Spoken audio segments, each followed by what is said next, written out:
एक खबर जो आंध्र प्रदेश से आई वो काफी लोगों का ध्यान खींच रही है। वहां आंध्र प्रदेश में सोने की खदान शुरू की गई है। सोने की पहली प्राइवेट खदान है। तो 100 बात की एक बात है कि अब भारत में सोना मिल गया। सोने की चिड़िया तो बहुत पहले हुआ करता था, फिर सोना निकला है यहां पे फिर से। और अब हमें सोना बाहर से क्या नहीं मंगाना पड़ेगा। तो इसके लिए खबर को पूरा समझने की जरूरत है।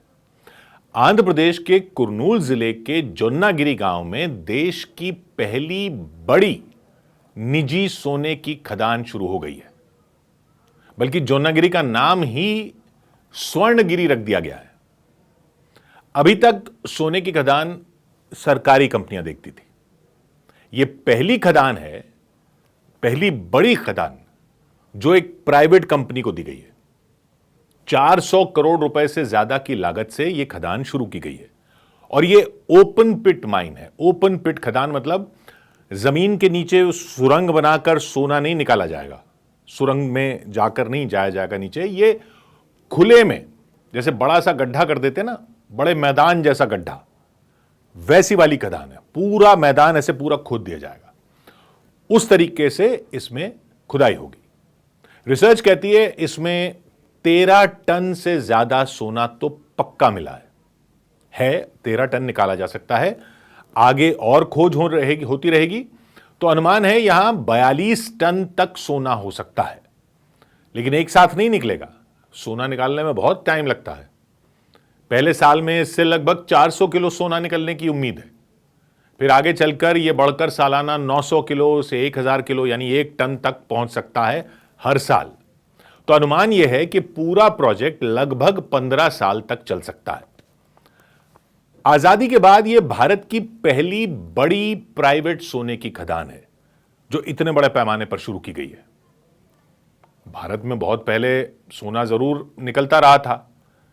वैदिक काल हो या महाभारत रामायण का काल हो, उस समय से ही भारत में सोना प्रसिद्ध रहा है, तो निकलता तो होगा ही। लेकिन बड़े पैमाने पर आधुनिक तरीके से खदानों में सोने के लिए खुदाई हुई थी अंग्रेजों के जमाने में, कर्नाटक के कोलार में। केजीएफ सुना ही होगा आपने, कोलार गोल्ड फील्ड्स। 1880 के आसपास British company John Taylor and Sons ने वहां आधुनिक खनन शुरू किया था, माइन शुरू की थी सोने की। और यह दुनिया की सबसे गहरी खदानों में एक होती थी। गहरी इसलिए क्योंकि यह 3.25 किलोमीटर, लगभग 3.25 किलोमीटर, 3.2 किलोमीटर जमीन के नीचे जाकर सोना निकाला गया था। और कोलार की जो खदान लगभग 120 साल तक चलती रही। लगभग 120 साल तक ये चली और इससे कुल 800 से 900 टन सोना निकाला गया। कई साल तो ऐसे होते थे कि भारत में कुल जितना सोना निकलता था, जो भारत में निकलता था, उसका लगभग सारा ही कोलार से आता था। लगभग 95% कोलार गोल्ड फील्ड से ही निकलता था।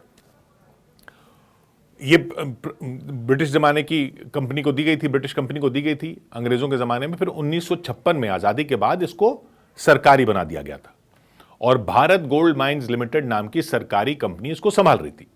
लेकिन फिर उससे सोना निकलना कम होता गया और सोना निकलना कम होता जाता है, सोने की खदानों में ऐसा होता है, तो वो कम होता गया। और 2001 में कोलार की खदान को बंद कर दिया गया था, क्योंकि जितने का सोना नहीं निकल रहा था उससे ज्यादा तो खर्चा ही हो जाता था उसको निकालने में।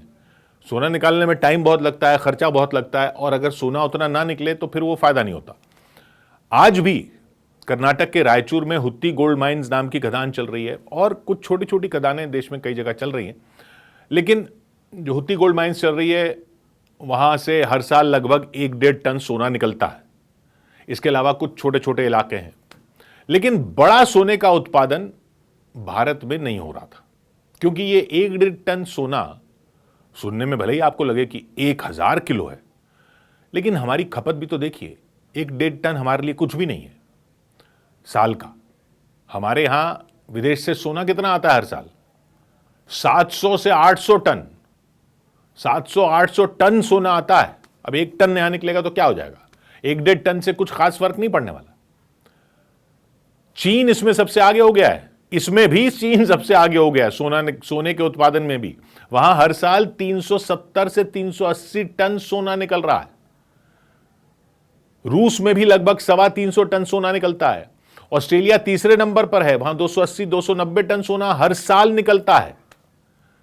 कनाडा में भी 200 टन सोना निकलता है। अमेरिका में भी सोना निकाला जाता है। अफ्रीका के घाना में भी सोने की खदानें हैं, और उधर दक्षिण अमेरिका में पेरू में भी है, मेक्सिको में भी है। अब आप में से कई सोचेंगे कि साउथ अफ्रीका का नाम कहां गया। दक्षिण अफ्रीका तो सबसे बड़ा होता था। एक टाइम होता था जब सोने की खदानों का बेताज बादशाह होता था दक्षिण अफ्रीका, साउथ अफ्रीका। तो गोरों का राज ही वहां पर इतने टाइम तक इसलिए चला क्योंकि सोने की खदानें थी, हीरों की खदानें थी, तो गोरों का राज रहा वहां पर। हर साल वहां से एक जमाने में 1000 टन सोना निकलता था। हर साल 1000 टन सोना निकलता था दक्षिण अफ्रीका में। अब भी निकलता है, लेकिन अब 100 टन के करीब ही निकलता है। पहले 1000 टन निकलता था। अब चीन टॉप पर है, लेकिन चीन में क्या है कि बहुत सारी छोटी छोटी खदानें मिलकर इतना ज्यादा उत्पादन करती हैं। चीन ने क्या टेक्निक अपनाई है कि बड़ी खदान नहीं मिली तो छोटी छोटी बहुत सारी और नई तकनीक से वहां से सोना निकालकर टोटल उसका बहुत निकल जाता है। बहुत सारी खदानें खोद दी हैं चीन की सरकार ने। भारत का इसमें अब हिस्सा समझ लीजिए आप, सिर्फ 1-2 टन साल का। तो 1-2 टन तो कुछ होता ही नहीं, गिनती का ही नहीं है। मतलब दुनिया में एक तरह से भारत गिनती में नहीं थे। लेकिन जैसे चीन ने ये नई तकनीक से छोटी छोटी बहुत सारी खदानें खोदकर सोना निकाला है, भारत में भी शुरुआत कर दी गई है प्राइवेट कंपनी को आंध्र प्रदेश में ये खदान देकर, क्योंकि सबसे ज्यादा सोने की खपत भी भारत में ही होती है। और पिछले साल तो आप जानते हैं रिकॉर्ड बन गया था, 7200 करोड़ डॉलर, 7200 करोड़ डॉलर, लगभग 6 लाख करोड़ रुपए का सोना हमने विदेश से खरीदा था। तो उससे डॉलर की कीमत बढ़ गई, रुपए की कीमत पर ही दबाव आ गया था। तो इस नई खदान से 1 टन सोना निकल भी आए हर साल, तो कोई खास फर्क नहीं पड़ेगा, लेकिन एक शुरुआत कर दी गई है। अगर इस कंपनी को अच्छा फायदा होता है नई तकनीक से, छोटी खदानों, पहले छोटी खदानों से सोना निकालने में फायदा नहीं होता था क्योंकि खर्चा ज्यादा हो जाता था, सोना कम निकलता था।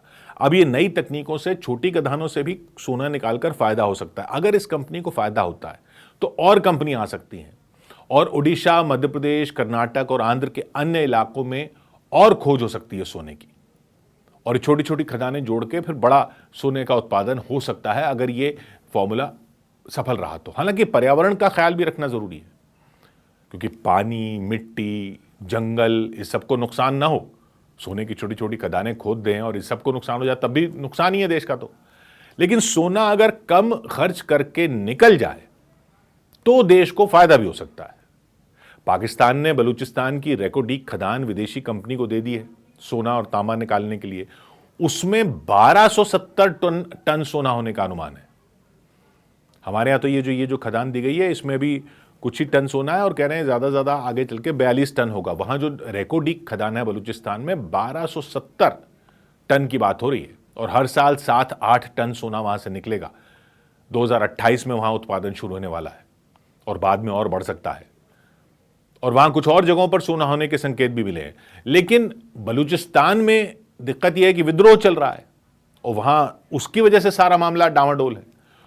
तो हर देश लगा हुआ है सोने की खोज में, इसलिए भारत में यह प्राइवेट खदान शुरू होना अभी छोटा कदम जरूर है, अभी छोटा ही कदम है, लेकिन उम्मीद बढ़ाने वाला कदम है। 100 बात की एक बात।